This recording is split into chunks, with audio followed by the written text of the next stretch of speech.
이제 재산권 하겠습니다. 일단 재산권은 물권이라 대항력 있습니다. 동그라미 1번도 심이 아주 잘 나오죠.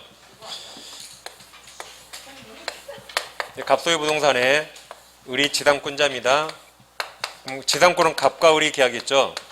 이 상태에서 소유자가 병으로 바뀝니다.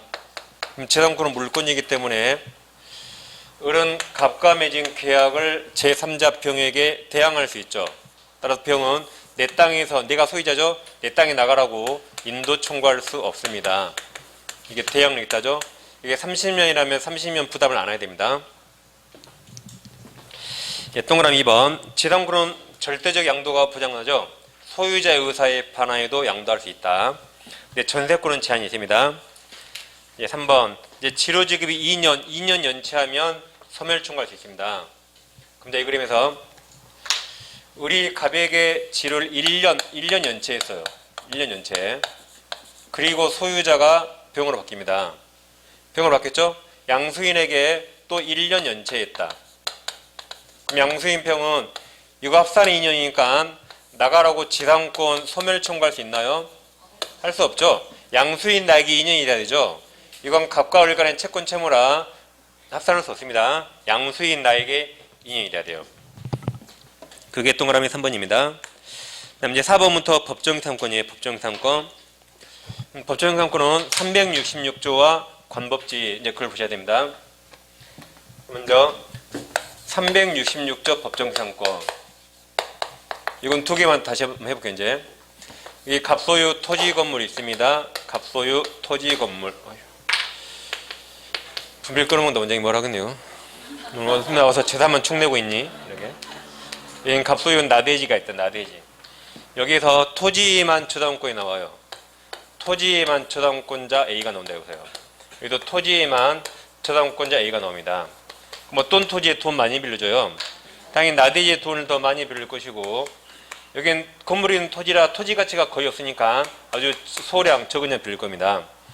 이 그림에서 갑이 돈을 못 갚아서 A가 저당물이 토지입니까? 저당물 토지를 경매해서 을이 경락받습니다. 경락인 을. 근데 제 땅에 갑 건물이 있죠. 그럼 법정상 인정됩니까? 안 됩니까? 인정되죠? 인정된다. 인정되면 건물이 살아있거든요. 그래도 을은 토지 경락가를 적게 쓸 겁니다. 그래도 얘는 돈 적게 빌려줬죠? 다 채권 해소할 수 있죠? 굳이 아까운 건물 철거할 필요 없습니다. 그럼 건축증도 인정되죠? 건축증? 미등기 무가 다 인정됩니다. 근데 여기 나대지에 돈 많이 빌려줬죠? 갑이 건물을 신축합니다. 돈을 못 갚아서 또 토지 경매, 저당물인 토지를 경매해서 을이 경락받습니다. 경락인 을. 갑 건물은 이때는 법정이상은 발생하지 않습니다. 만약 인정한다면 건물이 살아있으니까 경락인이 경락가를 적게 써야 돼요. 이거 채권이 살 수 없죠. 그래서 여기는 없어져야 돼. 건물 없어져야 됩니다. 법에서 안 도와줍니다. 그래서 이제 공식을 외우세요. 여기 설정 당시 건물 있어 없어? 건물 있으면 있다 하시면 되죠. 있다. 여기 설정 당시 건물 있어 없어? 설정 당시 건물이 없고 나대지였죠. 그럼 없다로 달려갔습니다. 근데 예외가 딱 하나, 공동저당의 예외가 딱 하나 있었죠. 그래서 366은 저당권 항상 설정 당시만, 설정 전, 설정 후 보지 않습니다. 그 법지는 당연히 동일인 소유가 전제예요. 동일인 소유, 건물이 있어라고 봤습니다. 건물이 있어라고. 네 글자씩 설정 당시 건물이 있어 이리 봐요. 그래서 건물이 있으면 법지도 있다. 건물이 없단 말이 나대지란 말은 그럼 법지도 없다 들어갑니다. 예외가 딱 하나 있죠. 설정 당시 건물이 있었더라도 반드시 세트로 공동저당이 나오고 건물이 철거됩니다. 신축이나 축조됐다. 이때만 인정 안 됩니다. 예외가 딱 하나죠. 이거 없으면 1초 만에 설정 당시 건물이 있어 없어? 있으면 있고 없으면 없다면 끝납니다. 다음에 관법지에서 중요한 게 관법지는 임의 규정이죠.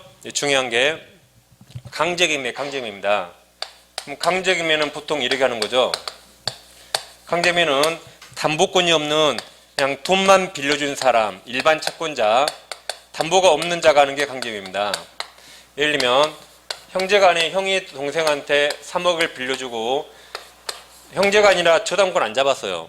그럼 저당권이 없는 일반 채권자죠. 근데 동생 돈 안 갚아서 이걸 경매합니다. 그러면 채권이 있다는 증거를 확보해야 되니까 어른 대여금 만원 소송을 해야 돼요.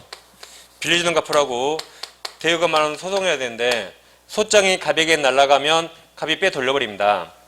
그러면 승소 판결을 받더라도 돈 찾아온다는 보장이 없죠. 그래서 보통 민사소송할 때는 채무자 재산을 보통 먼저 가압류, 임시로 딱 잡아둡니다. 그리고 소장을 보내요.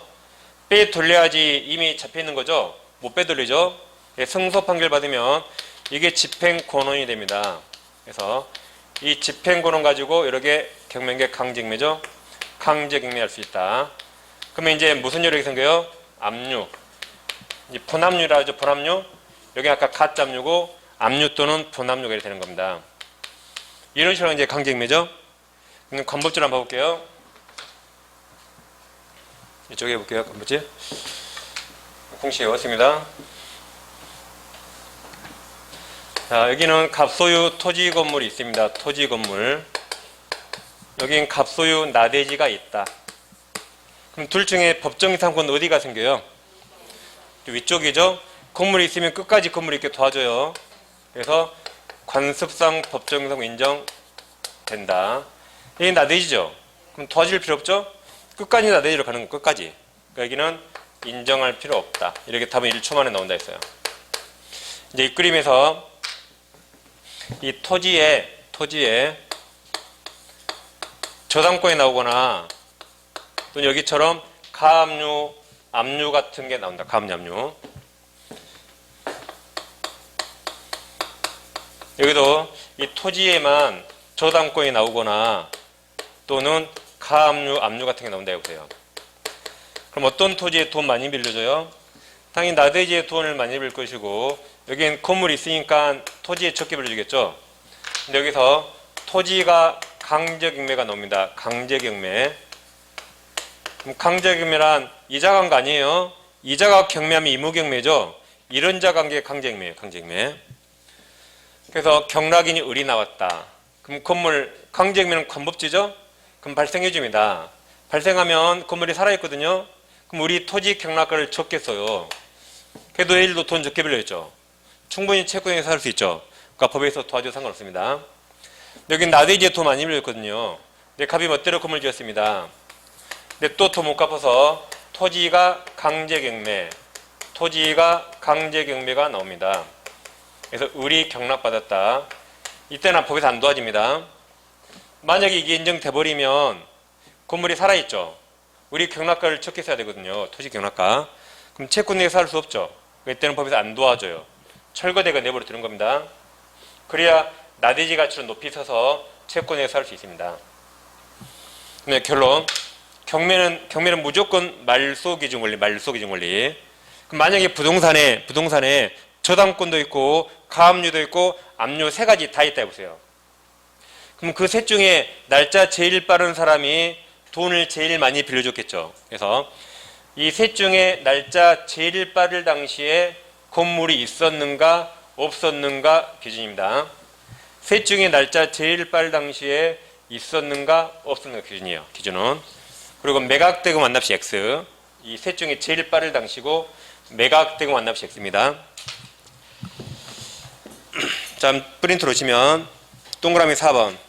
첫째 밑줄이 있죠. 동그라미 4번. 건물 없는 토지 나대지죠. 그럼 볼 것도 없죠. 나대지 남아 나와도 제일 끝에 발생하지 않는다. 마찬가지로 또 건물 없는 토지 관행에서 나왔죠. 저당은 설정됐죠.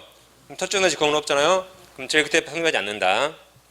5번 첫째 밑줄. 공동저당이 설정된 후 그 다음 밑줄 건물이 신축됐죠. 그럼 그 다음 밑줄 발생하지 않는다. 반면 토지와 함께 공동근저당권 나왔죠. 철거되고 신축이 나온 거 봐야 돼요. 공동근저당권이 설정된 건물이 그대로 존속하네요. 그럼 철거되고 신축 나올 수 없죠. 마지막 밑줄 성립한다로 갑니다. 6번은 관법지예요. 관법지 임의규정이라 첫째 밑줄 지상건물 철거에 합의하거나 둘째 밑줄 토지의 임대차 계약치라면 발생하지 않습니다. 다음 789를 묶으세요. 가장 최근 판례고 우리 시험도 이제 2번 나왔습니다. 그럼 7번 보세요. 토지 또는 그 지상물 소유권이 자, 강제경매에 딱 네모 치세요. 강제경매는 관법지예요. 관법지. 강제경매로 인해서 그 절차상 매수령이 이전되는 경우에는 그 매수인이 소유권 취득하는 다음 밑줄이 매각되고 완납시가 아닙니다. 아니라 강제경매 개시 결정으로 뭐한 때? 압류로 발생한 때. 그러니까 7번은 가압류가 없어요.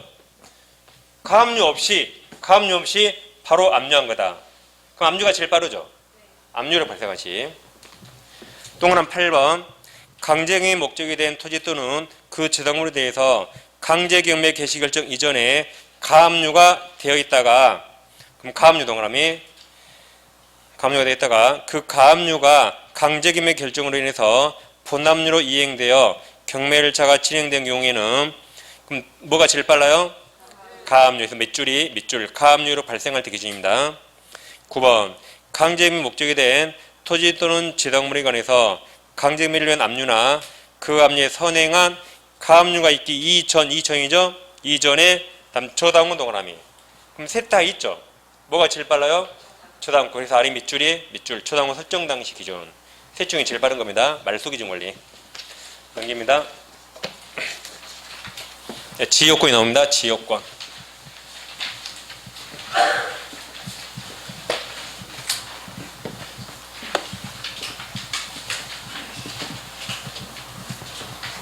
그러니까 지역권은 이전 등기 없이 넘어간다 그랬죠?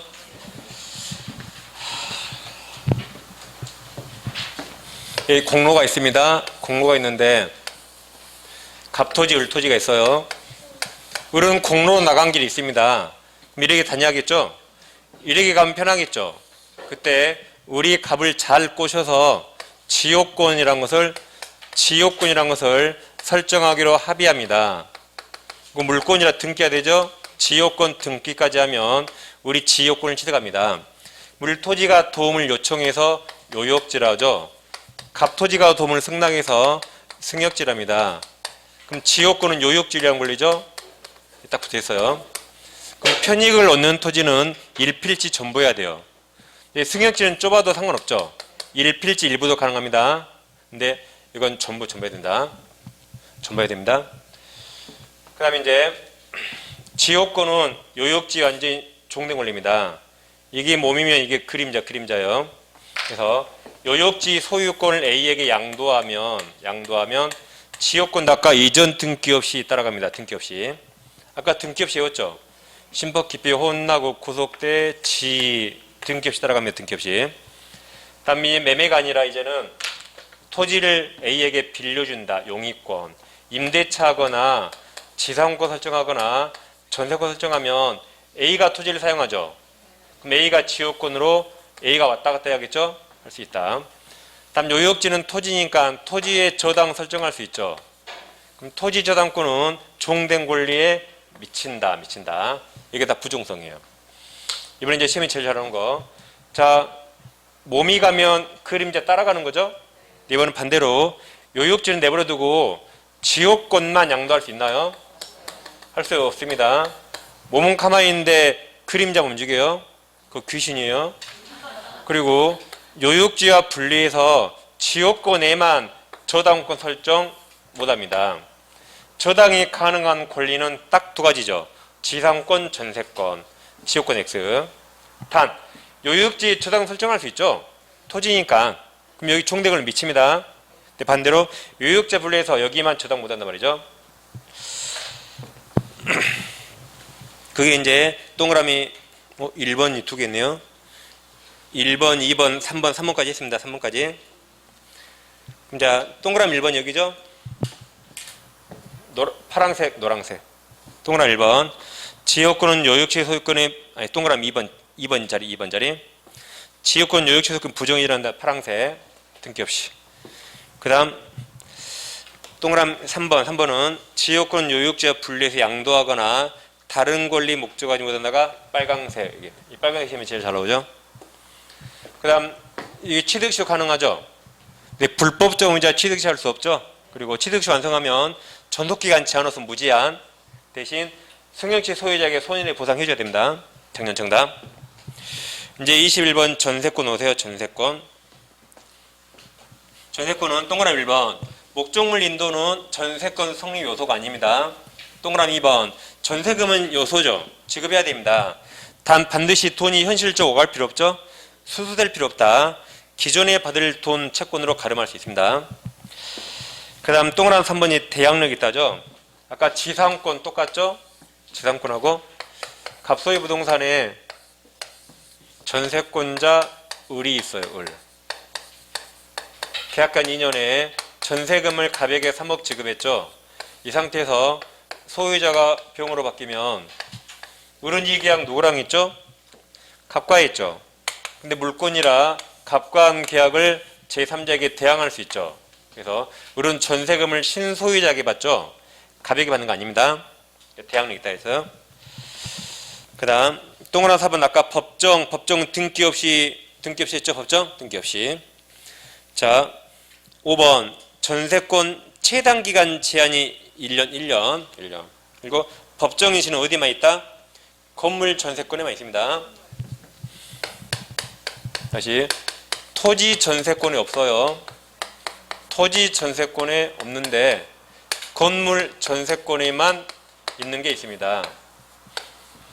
첫째, 최단기간 1년.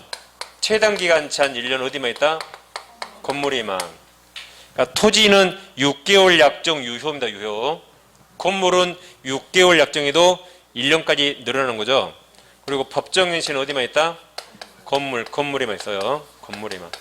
이게 주임법에 왔다 그랬죠? 주택임대차보호법에서 도입됐어요. 주택이 건물이라 건물에만 있다 이렇게 해서 이게.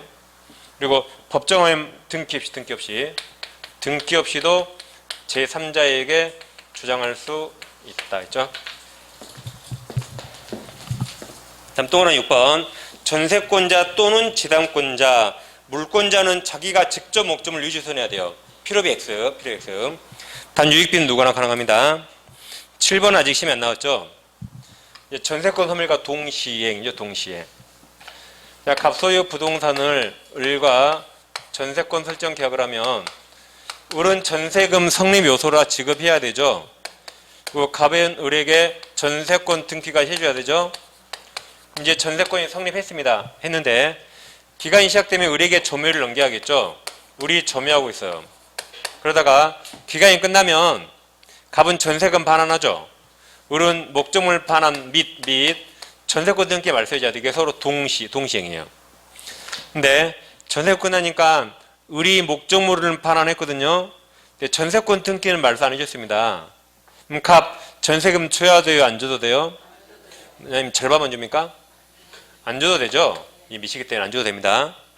그럼 안 줘도 돼서 이자 수익은 누가 취득한다? 갑이 취득하죠? 부당이득 아닙니다. 안 줘도 되니까. 그래서 시험에 안 났어야지. 다음 8번이 시험에 많이 나오죠. 건물 일부에 있는 전세권자 5층 중에 3층에만 있다. 이자가 전부를 경매를 썼습니다. 누군가가 전부를 경매 청구하면 전부에서 우선을 받을 수 있어요.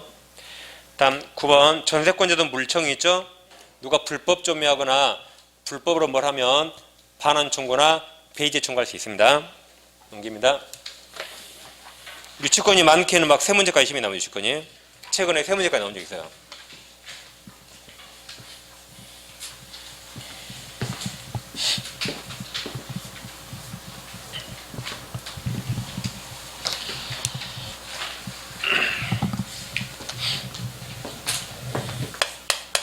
유치권은 약정입니까? 법정입니까?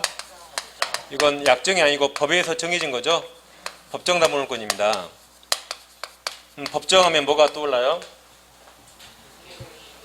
이거 애초에 등기 못하죠? 이건 법정 임의규정이에요. 임의규정. 임의규정이라 특약이 가능하죠. 우리끼리 유치권 폐지 특약 가능합니다. 법률 규정상 당연히 성립하더라도 우리끼리는 포기 가능하다. 가능하죠? 그래서 임대차 종료 시 임차인이 목적물을 원상 복구 같은 말이 원상 회복 약정하면 그럼 비용 청구 못하죠. 그럼 돈 달라 못하니까 유치권 행사 못하는 거죠. 가장 대표적인 배제 특약으로 지금 제일 잘 나옵니다. 원상 회복 유치권 X. 다음 유치권의 법률적 성질로서 유치권은 우물이 우물 없어요. 우물파도 유물 안 나오죠? 우물에 유물 없다. 우물이 유물 없습니다. 우가 뭐죠? 경매에서 우선 변제권. 우선 변제권을 우선 변제적 효력 없습니다. 이거 없으면 자동으로 물상대의성이 없어요. 이거 한 세트입니다. 이게 유치권에 기한 물권적 청구권 없다. 대신 점유권에 기한 물청으로 보되죠. 유치권은 우물이 유물 없습니다. 나머지는 다 있다면 99% 맞아요. 그럼 부종성 있다. 수반성 있다. 물상대의 없다. 경매 신청권 있다. 단 경매 신청하더라도 우선 변제권이 없어요. 불가분성 있다. 다 있다면 돼요. 그리고 채권과 목조물 간의 결련성이 없어서 유치권에 피담보 채권이 될 수 없는 게 있죠. 유치권 행사 못하는 게 있죠. 그걸 보건 목조매신이라고 했습니다.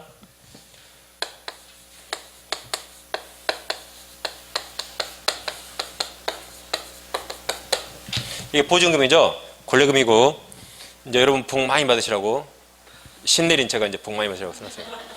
우리 이제 찍어도 합격합니다. 찍어도 합격이에요. 그러니까 오늘 민트법 없죠? 민트 풀 필요 없어요. 이미 여기까지 80% 다 맞았는데 여기도 80% 다 나와요. 이미 여기서. 그럼 민트법 풀 필요 없죠? 뭘로 80점 맞았는데 뭘 아프게 풀어요? 80점이 만점이니까 민법 80점은 학교로 40점 맞아야 하잖아요. 그러니까 민트법 풀 필요 없잖아요. 여기서 다 나오는데 여기서 80%? 그래서 없어요 민트법. 제발 그랬으면 좋겠죠? 네, 그럴 거예요. 그럴 겁니다. 그럴 거예요. 이게 지상물 매수 청구권, 부속물 매수 청구권, 매매대금 채권. 매매대금 같은 말이 외상대금. 매매에 있으니까 외상이 나오겠죠? 대표적인 예로서 건축 자재대금 채권. 대표적인 예로서 그래서 철거 매매대금, 철거 외상대금, 철근대금 다 매매대금이죠? 다음 명의신탁, 계약매매신탁, 유치권 X 이렇게 세 가지 일단 외웠습니다. 그래서 자 핵심 22번 유치권에서 1번이 굴공시 우물의 유물 없다. 2번은 이제 복자는 없죠. 복은 복지부 매신이죠. 복은 이건 이제 복받으러 써놨으니까.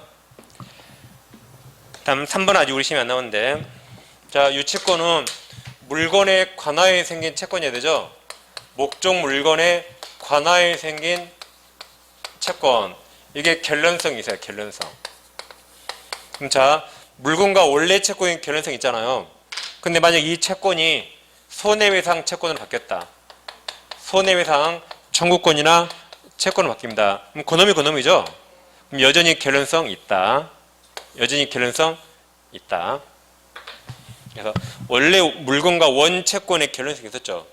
그럼 물건과 손해배상 채권도 여전히 있다. 있습니다. 다음 4번이 시면이 제일 잘 나오죠. 간접점유 뭐든지 있다. 간접점유로 유치권 행사할 수 있죠. 그러더라도 채무자가 직접 점유한다. 그때는 안 됩니다.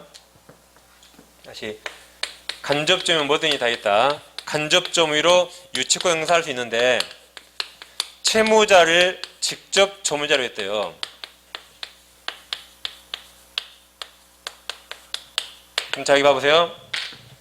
이건 채무자에게 물건 돌려준 거예요. 채무자에게 물건 돌려준 겁니다.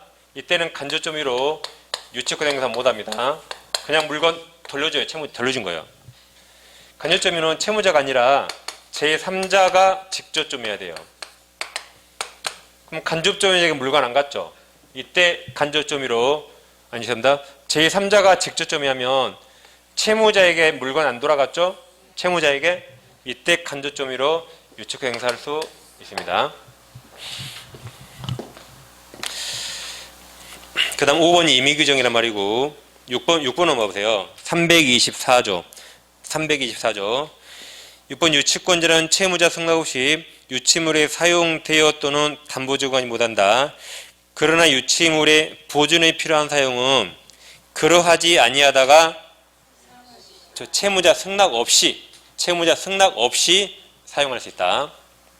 채무자 승낙 없이 사용할 수 있습니다. 예를 들면 갑과 을이 건설 도급계약 맺어서 주택 도급계약 맺었습니다. 그러면 수급인이 주택을 완성해도 원칙적으로 도급인 소유가 돼요. 근데 수급인이 공사대금 채권을 못 받은 게 있습니다. 공사대금 채권 못 받은 게 있으면 유치권 행사할 수 있죠. 유치권 행사할 수 있다. 근데 을은 단순히 열쇠를 잠가둔 것뿐만 아니라 주택에서 먹고 자고 살 수 있어요. 주택을 가만히 비워둔 것보다 먹고 자고 사는 게 보존에 더 좋습니다. 그래서 을은 채무자 갑 승낙 없이도 먹고 자고 살 수 있다. 그게 보존에 필요한 사용할 수 있다. 갑 승낙 없이. 갑 승낙 없이 사용할 수 있죠? 적법점입니다. 단 그래도 을이 먹고 자고 살잖아요. 그럼 세상에 공짜는 없어요. 차임상당 부당이득반 해줘야 돼요. 불법점이 아니니까 갑에게 손해배상이 아니라 적법점이죠. 그래도 세상에 공짜 없으니까 차임상당의 부당이득 반환은 해줘야 돼요. 먹고 자고 살고 있으니까. 그래서 보존에 필요한 사용할 수 있죠. 근데 부당이득 반환 해줘야 됩니다. 그 다음 7번부터 이제 7, 8, 9, 10 4개 다 묶으세요. 이것도 시험이 아주 많이 나오죠. 그러니까 지금 동그라미 4번하고 4번이 제일 중요하고 7, 8, 9, 10 이게 두 번째 중요합니다. 자, 다시 여기서 이제 갑소유 건물을 공사업자 수급인이 유치권 행사하고 있어요. 근데 이 갑소유 현재 이 건물이 경매가 나옵니다. 병이 경락인 매수인이다. 그러면 을은 돈 달라고 경락인에게 변제 청구할 수 있습니까?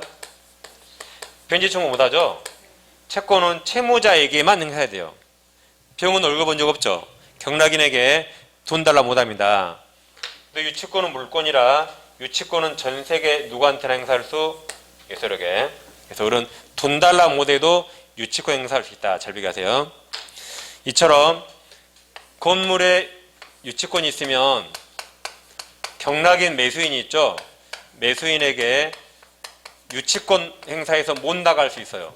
그러다 보니까 실제 생활에 가짜가 나올 수 있어요. 그래서 가짜를 막기 위해서 우리 대법원이 경매 신청 등기입니다. 경매 개시결정 등기예요. 저당권이나 가압류가 아닙니다. 경매 등기 전에 유치권을 취득하면 이건 가짜일 확률이 없으니까 못 나가라고 대항할 수 있다. 행사할 수 있습니다. 근데 경매 등기 후에 유치권을 취득하면 이 주의하셔야 돼요. 진짜면 유치권 성립합니다. 진짜로 채권이 있다면 성립해요. 성립하더라도 경락인에게 대항할 수 없습니다. 왜냐하면 후에 가짜가 나올 줄 모르니까. 그래서 진짜라도 대항할 수 없어요. 그러니까 가짜가 나올 수 없죠. 대항 못하니까.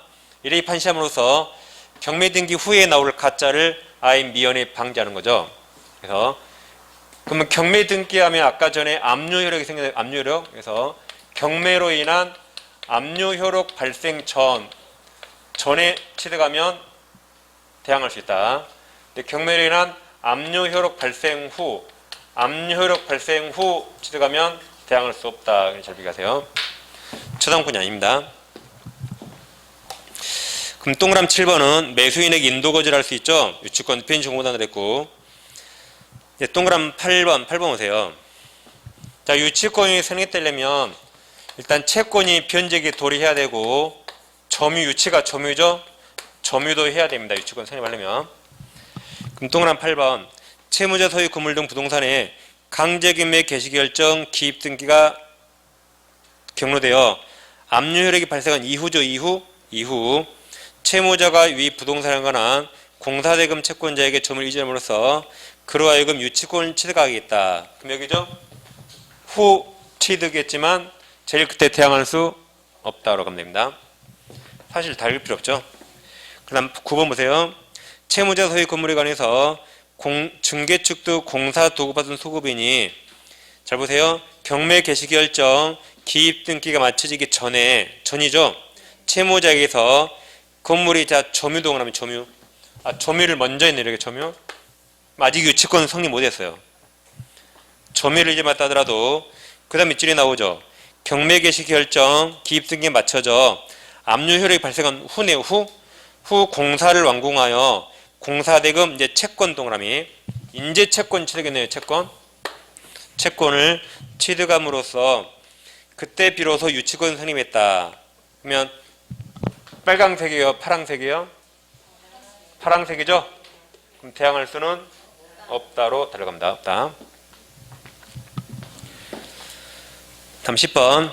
경매 개시 결정 등기가 되기 전 가로 열고 경매로 인한 압류력이 발생하기 전에 이미 유치권 취득했죠. 저당권이나 가압류 보지 말아 했죠. 제일 끝에 그냥 대항할 수 있다. 11번. 유치권 행사는 채권 소멸시효 진행에 영향을 미치지 않다가 진행한다. 유치권과 채권 별개입니다. 12번. 유치권자는 점유하는 거죠. 그럼 적법으로 추정되니까 스스로 적법이라고 증명할 필요 없어요. 유치권을 배척하려는 상대방 측에서 반대사실, 불법점이라고 증명합니다. 넘깁니다. 저당권은 두 문제 나오거든요. 쉬운 문제 한 문제 맞히면 8점 알 수 있습니다.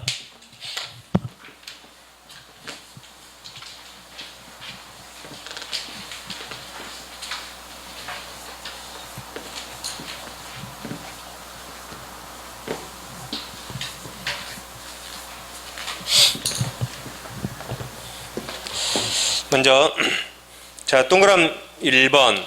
저당권자는 목적물을 점유하지 않죠. 원칙 과실의 효력이 미치지 않아요. 근데 언제부터 미치죠? 압류 이후. 차임 채권이 과실이죠?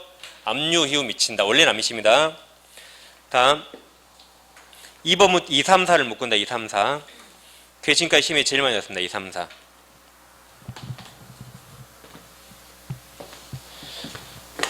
자, 토지, 건물, 부동산 있잖아요.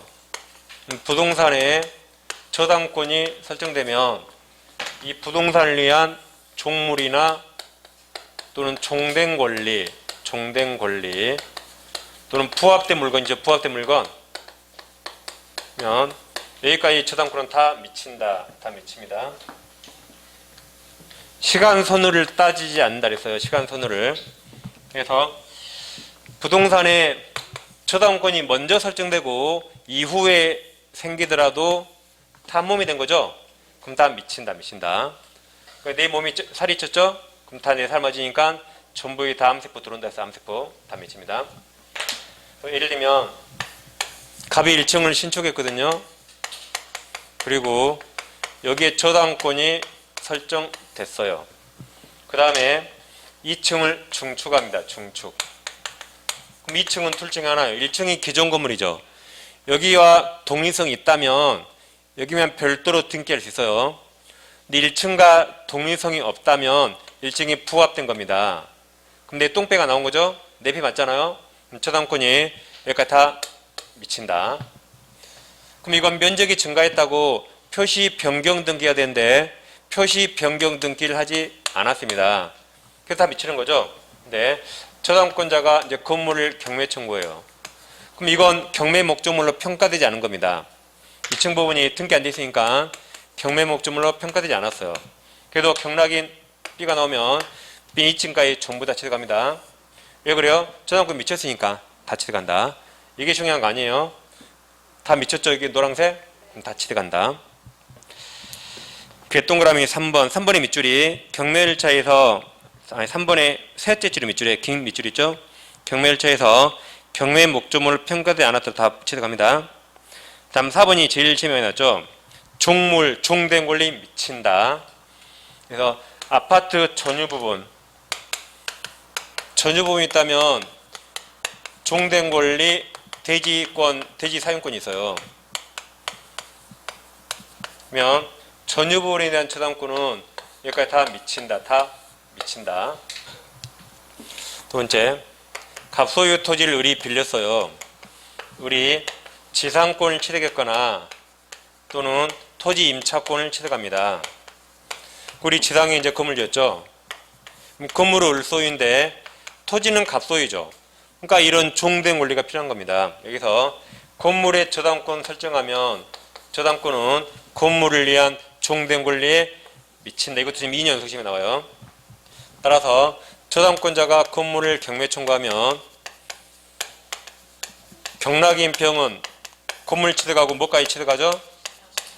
저당권 미쳤으니까 종대 권리 지상권이나 임차권 작년 시험 나오죠? 다 취득한다. 취득합니다. 그리고 법정상권 등기 없이 취득했어요. 그 다음 동그라미 5번. 다음 5, 6, 7 3개 묶으세요. 그것도 해마다 시험이 나옵니다. 제3취득자. 그럼 제3취득자는 채무자 아니죠? 그러니까 경매인 될 수 있다. 경락인 될 수 있다. 6번 밑줄 쭉 나오죠? 저당 부동산에 대해서 소유권이나 그다음 용의권, 지상권 또는 전세권 취득한 제3자. 저당권이 있는데 뭔가를 취득했죠. 제3취득자. 그자는 저당권자에게 부동산으로 담보된 채권 변제하고 저당 소멸 청구할 수 있습니다. 7번 저당물 제3, 3위제3, 3취득자가 그 부동산 보존 계량을 해서 필요비나 유의비를 제출했다. 경매대가에서 우선 상환이나 우선 변제 받을 수 있다. 경매대가 1순위였죠. 경비 최당 후의 경비비 1순위입니다. 다음 8번이 이제 그 하나 예시인데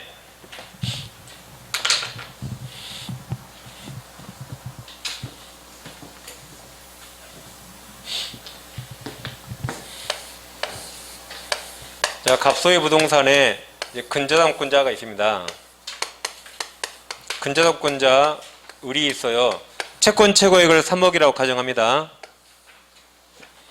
그럼 갑이 채무자고 을이 채권자죠. 근데 갑이 갚아야 할 돈이 3억을 넘어서 초과해서 3억 5천으로 확정됐다. 확정. 그럼 채무자가 이거 주장할 수 없죠. 채무자는 전액을 다 변제해야만 이 말소 청구할 수 있습니다. 근데 여기서 소유자가 병으로 바뀝니다. 그럼 병을 뭐라 부르죠? 제3취득자. 채무자 아니죠? 채무자는 갑이에요. 제3취득자. 또는 만약 이 부동산에 만약에 물상보증인이 따로 있다. 그럼 얘들은 둘 다 채무자 아니죠? 그럼 얘들은 채권 최고액만 변제하면 되죠? 전액을 다 변제할 필요 없죠? 3억만 변제하고 말소 청구할 수 있습니다. 그러니까 채무자는 전액을 다 변제해야 돼요. 근데 채무자 아닌 제3자들은 채권 최고액 범위만 변제하면 말소 청구할 수 있습니다. 그 다음 9번도 뭐 거의 해마다 시험이 나옵니다. 우린 그냥 시험용으로. 자, 저당권자 A가 있어요. 두 번째, 지상권이나 전세권이나 대학로까지 임차권자 B가 있습니다. 그럼 경매 나오면 몇 번이 말소 기준으로죠? 1번이라 이 밑으로 다 소멸된다. 얘들 아까 지금 제3취득자. 거꾸로 지상권이나 전세권이나 대학로 임차인이 먼저 있어요. 그리고 저당권자 A가 나와요. 경매 나오면 이 밑으로만 소멸하죠. 살아남아서 경락인에게 대항할 수 있다. 시험이 이렇게 나오죠. 이제 저당권자 A가 있습니다. 두 번째, 지상권자나 전세권자나 대학로 임차인 을이 있어요. 세 번째, 저당권자 B가 있습니다. 부동산이 갑소유 해볼까요? 이렇게 있는데 저당권 중에 항상 경매는 누가 한다고요? 후수인 저당권자. B가 경매 신청하더라도 몇 번이 말소 기준 걸리죠? 1번이라 다 소멸한다. 얘들 대학로 있다가 소멸하면 되게 다 소멸한다. 그래서 경락인 병이 나오면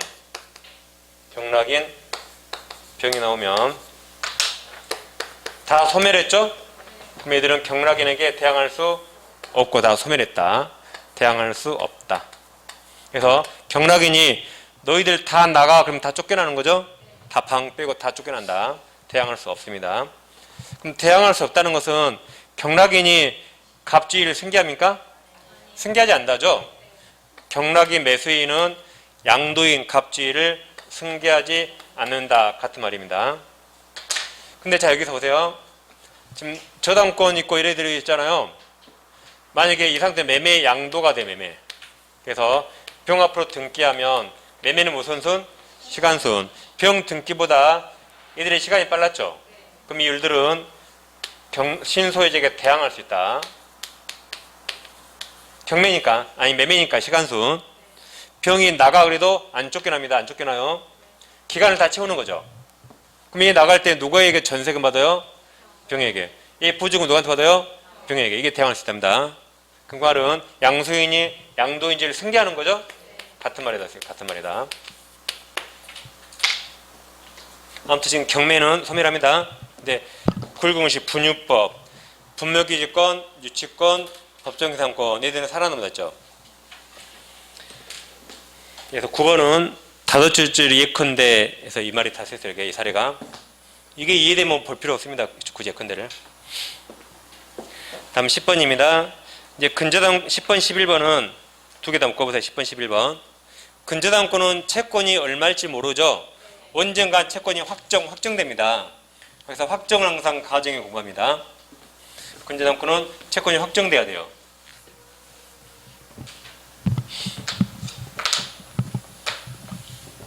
그럼 이제 갑소유 부동산 있는데 여기 근저당권자 을이 있습니다.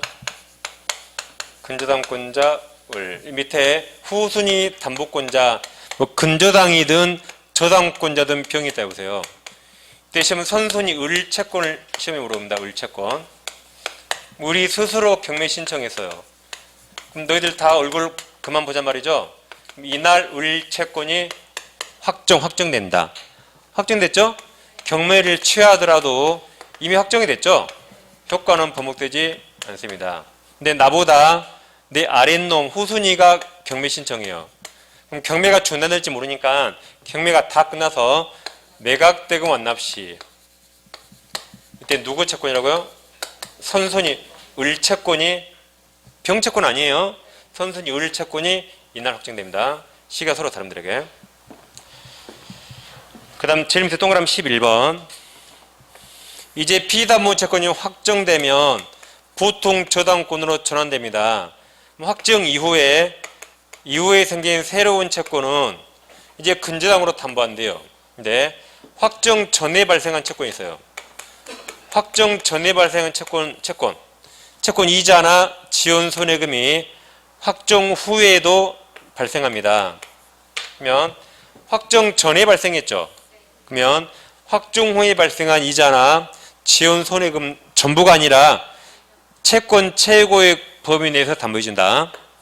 다시 확정 후에 생겼죠. 그래도 채권 최고액 범위 내에서만 담보해줍니다. 전부는 아니에요.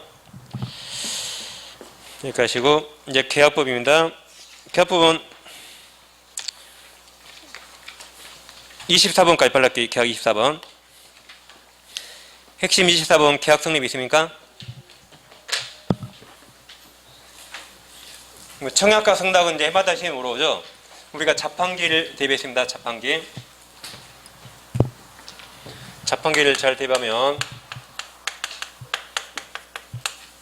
자, 청약은 불특정 다수인이 가능하죠. 자판기 앞에 누가 지나갈지 모르죠. 불특정 다수인을 상대로 가능합니다. 다음 청약은 반드시 확정적이어야 돼요. 반드시 구체적, 확정적이어야 한다.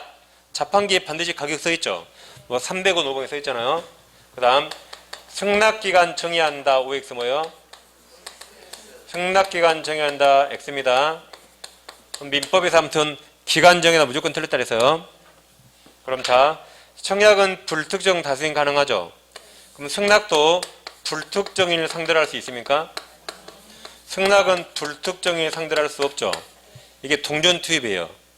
동전을 어디다 넣어야 커피가 나와요? 동전 투입구에 넣어야 되죠. 길바닥에 동전 뿌리면 커피 안 나옵니다. 동전 투입구에 넣어야 커피가 나와요. 자판기도 2대면 동전 여기다 넣어요. 옆에 자판기 누르면 커피 나옵니까? 미쳤죠?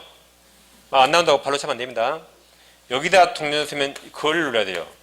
그러니까 승낙은 반드시 그 자판기예요. 옆 자판기 X, 그 청약자, 그 특정인에게 해야 된다. 그 자판기에게. 옆 자판기 X. 자판기를 잘 대면 됩니다. 그 다음에 시험에 아주 많이 팔려겠죠? 이제 갑이 을에게 청약할 때 뭐라 그랬냐면 며칠 이내에 일정한 기간 내에 이의가 없으면 내 청약에 대해서 승낙한 것으로 본다고 그랬어요. 그럼 우리가 거기 구속당합니까? 그럼 개무시하면 되죠. 그래서 을은 회답할 놈은 없어요. 회답을 해줄 놈은 없다. 그냥 뭐 하면 돼요? 개무시하면 됩니다. 터미널 가니까 자판기 50대가 청약이요. 그럼 안 마셔 50번 해야 됩니까? 그냥 개무시하고 지나가잖아요. 그죠? 그래서 이렇게 일정한 기간 내에 이의가 없으면 승낙원서를 본다 해도 그냥 개무시하면 됩니다. 해답은 없어요. 그래서 상대방을 의를 구속하지 않는다. 계약 생각하지 않는 거죠? 하지 않는다. 자판기를 잘 대보면 됩니다. 자, 1번, 2번 보시고 3번은 아까 111조. 청약을 발송한 다음에 제한 능력자가 사망해도 그대로 입니다. 4번 해답을 없다. 기무시. 5번 계약의 청약은 원칙 처리할 수 없죠. 처리하려면 도달하기 전 그 말이 꼭 있어야 예외적 가능하다. 6번 격승발. 그래서 다 도달주의인데 우리가 무채발 격승발이죠. 아까 무권대리 최고 발신지 그리고 격지자 간의 승낙 발신지 나머지 다 도달주의면 되는 거죠. 그 다음 7번의 시험에 잘 나옵니다. 승낙자가 청약에 대해서 그 다음 토를 달아요. 토. 뭔가 군사를 붙여요. 조건을 붙여요. 또는 변경을 가해 승낙이 있다. 그때는 그 청약을 거절하는 거죠. 그럼 계약 성립하지 않죠? 대신 새 청약 볼 수 있다. 8번, 9번 볼까요? 8번, 9번. 이제 8번, 9번은 8번. 청약자 의사합치랑 관세부에서 승낙 통지가 필요하지 아니한 경우에는 즉 우리가 버스 탈 때 운송계약 체결할래요? 네, 체결합니다. 말합니까? 할 필요 없죠. 그냥 버스 카드 띡 되면 성립하죠. 그 다음 계약은 승낙 의사합치로 인정되는 사실 있는 때, 사실 안 때 X. 그냥 교통카드 띡 된 때. 그게 의사 실현된 때. 사실 있는 때입니다. 9번은 청약이 두 개입니다. 그러면 여기 격승낙만 발신주의, 청약은 다 도달주의, 청약이 두 개 교차 청약. 그럼 도달주의입니다. 도달한 때. 이거 10분 쉬고 하겠습니다.